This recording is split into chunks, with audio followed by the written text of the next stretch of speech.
The conversation of strategy is going to be in the halls of Congress, no question about it. For more on that, let's go to Congressman John Garamendi of California. He sits on the House Armed Services Committee. Congressman, good to have you with us this morning. Always, Ed. Strategy, or is it working? How do we know if it's working? It's being, of course, put under the microscope pretty closely right now by the critics. Well, certainly there are plenty of critics out there, but the reality is we've had a strategy for some time now, and it involves developing a coalition.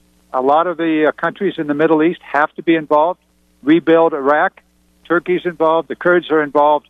We need to make sure that Saudi Arabia and Jordan, all of these countries have a common enemy, and it's called ISIL or ISIS. And that enemy can only be taken out by the local countries in that area determined to do it. We need to provide the support. We need to provide the necessary intelligence. Obviously, we're providing a lot of air power, all to the good. We don't need troops on the ground to do that. If we did that, as the president said, it would be a negative. It would probably make the situation worse because now they would have the crusaders coming in once again into the Middle East.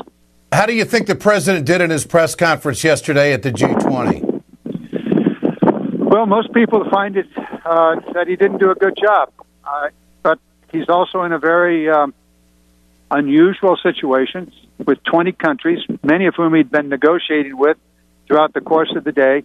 And there are probably a lot of things that we don't know that went on. He was having a conversation with Putin.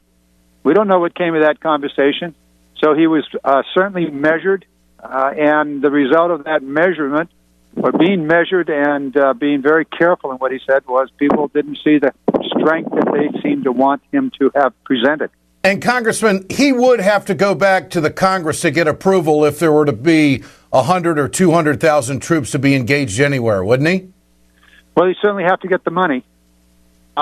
This is one of the ongoing problems, is that Congress has not declared war. We have a constitutional obligation to declare war.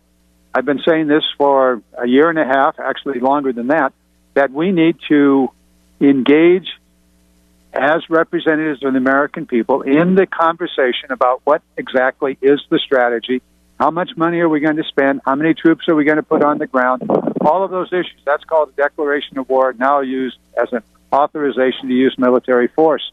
We haven't done that.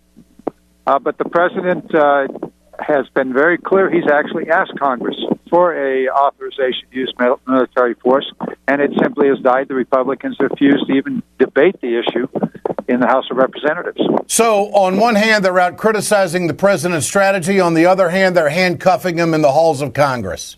Exactly right.